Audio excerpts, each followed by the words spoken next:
성도 여러분 안녕하십니까? YBS 뉴스입니다.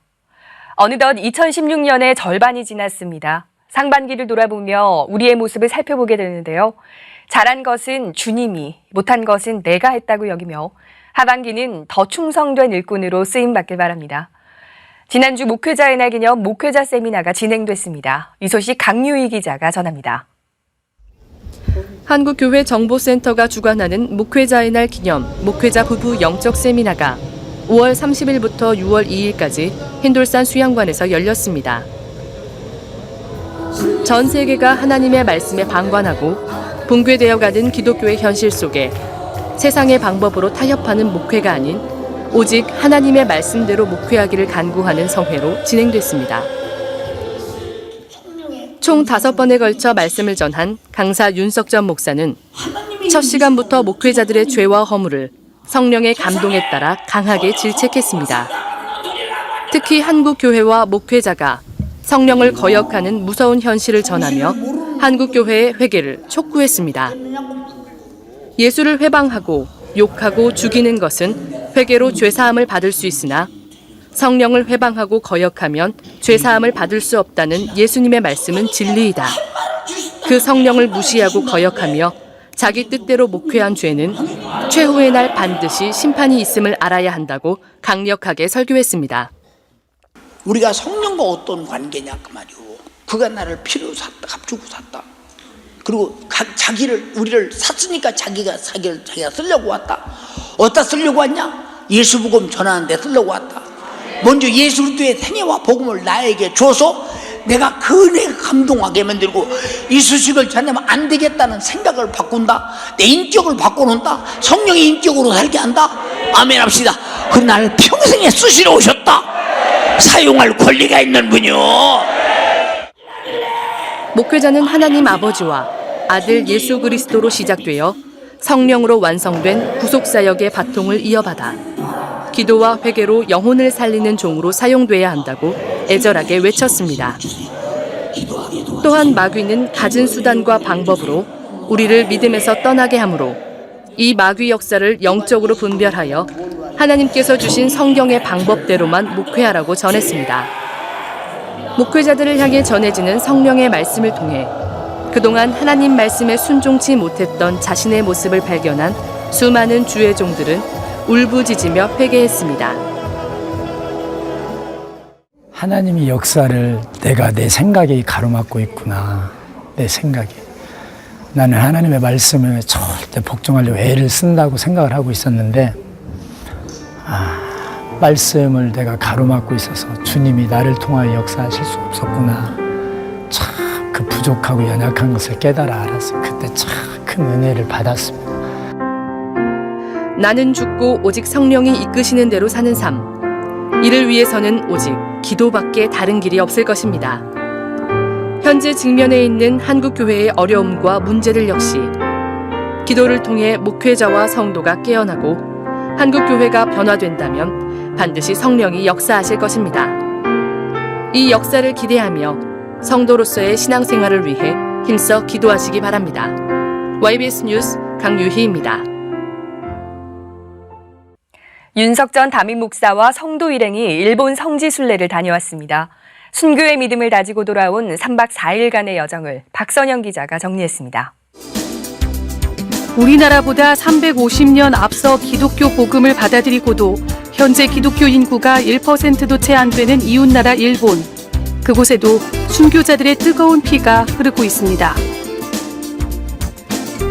7만 5천 톤급 규모의 초대형 크루즈가 1,800여 명의 성도들을 태우고 24일 저녁 부산항을 출발했습니다. 본격적인 순례에 앞서 첫날 저녁 열린 선상부흥회의 강사 윤석전 목사는 예수님이 우리를 구원하기 위해 자기 목숨을 아끼지 않고 내놓으셨듯이 예수님의 제자와 믿음의 선배들, 일본의 순교자들이 죽기까지 한 일은 바로 복음 전도였음을 기억하라며 이번 순례의 목적을 일깨웠습니다. 다음 날 아침 성도들은 일본 기독교의 성지인 나가사키에서 윤석전 담임 목사를 비롯한 부사역자들의 인도로 순례지 탐방에 나섰습니다. 첫 순례 장소는 26인의 순교지. 1597년 일본 정부의 기독교 탄압이 강화된 가운데 12살 소년을 비롯해 24명의 크리스천들이 체포됐는데 귀가 잘린 채 한 달간 이천리길을 맨발로 끌려와 니시자카 언덕에 세워진 자기가 달릴 십자가를 보고 감사하며 울었다고 합니다. 이들을 따라오던 2명의 크리스천들까지 포함해 26명이 십자가에 매달려 창으로 찔리면서도 예수를 찬양하며 순교했습니다. 체념이 되지. 난 죽는다 할 때는 어떤 고통이 와도 그 고통이 내가 죽자는 의미를 가로막을 수가 없어. 근데 그 누가 하시는 거냐? 그 경지까지 하나님의 성령이 이끌고 가요. 절대 기도하지 않는 사람과 성령이 충만하지 못한 사람 못 죽어. 오무라 남쪽 언덕에 있는 스즈타 감옥터. 당시 종신형을 선고받은 10살, 11살 형제는 60여 년 동안 이곳에 갇혀서 끝까지 믿음을 지키다가 74살, 75살에 참수형을 당했습니다. 여기서 63년을 갇혀서 74살에 죽고 75살에 죽고 10살짜리 11살짜리 여기가 그런 감옥이어가 그런 감옥.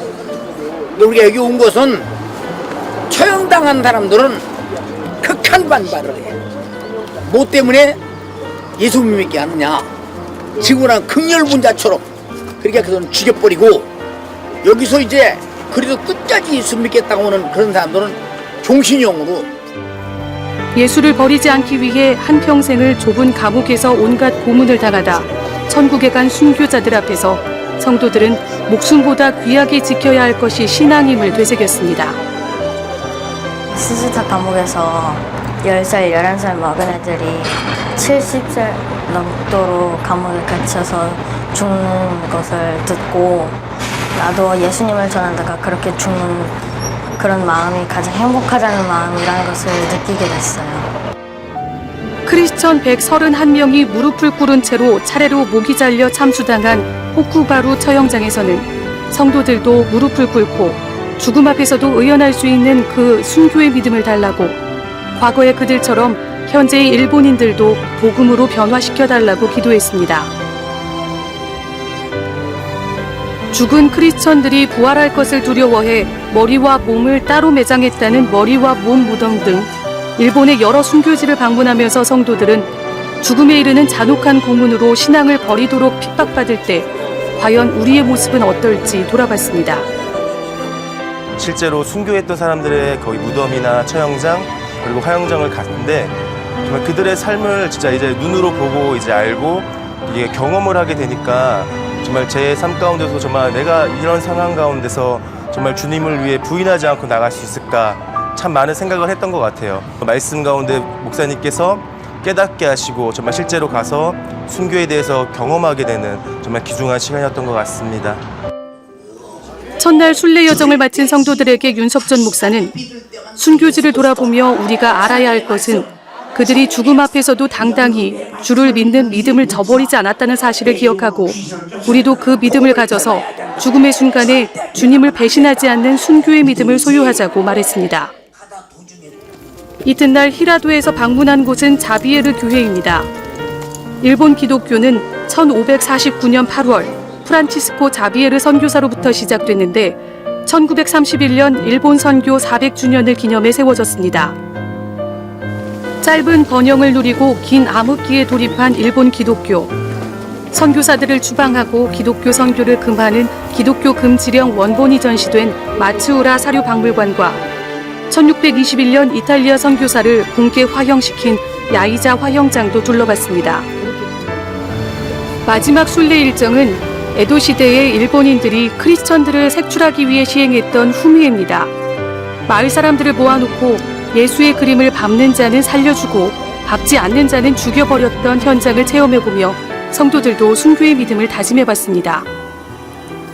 그 순교의 현장도 정말 이렇게 성령님이 주시는 마음이 아니면 할 수 없는 거고 내가 그러기 위해서 기도해야 되고 그리고 그 말씀 가운데 순종함이 있어야 되겠구나. 내 의지와 내 생각의 법이 아니라 육신의 법이 아니라 성령의 법, 그 절차에 따라 그 순서에 따라 내가 순종할 때 성령님께서 내 안에서 하게 하시는 거구나. 그래서 그 순교도 정말 내가 하는 것이 아니라 하나님의 정말 그 강권 가운데 성령님께서 주지 않으시면 그 순교도 머리로는 내가 할 수 있다고 하지만 가슴과 내가 그 순종해서 할 수 있는 그 의지는 성령님이 주셔야 되는 것이다라는 거, 그거를 정말 뼈저리게 느끼는 시간들이었습니다. 종교의 자유가 주어진 현대에 안일해진 우리의 신앙의 모습. 죽음의 위협 앞에서 고통이 눈앞에 보이는 상황을 당할 때 우리 중 몇이나 예수 믿는 믿음을 저버리지 않고 기쁨으로 순교할 수 있을까? 죽음과 맞바꾼 신앙의 선배들의 발자취를 따라 걸으며 오직 기도로 성령 충만하여 변하지 않는 믿음을 소유하기를 다짐한 성도들과 함께 우리 모두는 어느 순간에도 부인할 수 없는 주님과의 관계를 잘 정립해 나가야겠습니다. YBS 뉴스 박선영입니다. 단출인 소식입니다. 제26회 침례교단 원로 목사님 부부 초청 위로회가 5월 19일부터 21일까지 우리 교회 연세비전홀에서 진행됐습니다.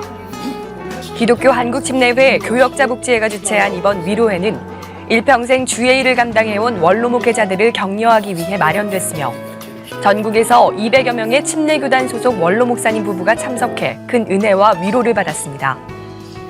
개회 예배에서 침례회 총회장 유영식 목사는 사울과 다윗이란 제목으로 설교를 전하며 침례교단이 하나님 말씀에 절대적으로 순종해 주의 보호하심 속에 복음 전파 사역을 잘 감당하도록 원로 목사님들의 지속적인 중보를 요청했습니다. 한편 이번 위로회에서는 모범 목회자 가정 9곳을 표창하고 위로금을 전달했으며 연세중앙교회 교회 탐방 및 원로회 정기총회가 함께 진행됐습니다. 사무엘 선지자와 이스라엘 백성들은 미스바에 모여 금식하고 회개하며 하나님께 기도함으로써 민족의 위기를 극복했습니다. 6월 6일 이 나라 이 민족에게도 미스바의 기도가 재현될 수 있도록 에스더의 죽으면 죽으리라는 심정 가지고 모든 성도가 전심전력으로 기도하여 대한민국이 하나님께서 지키실 만한 거룩한 나라가 되길 소원합니다. 이 모든 사역은 주님이 하셨습니다. 우리 교회와 성도를 사용하신 하나님께 모든 감사와 영광과 찬양을 올려드립니다.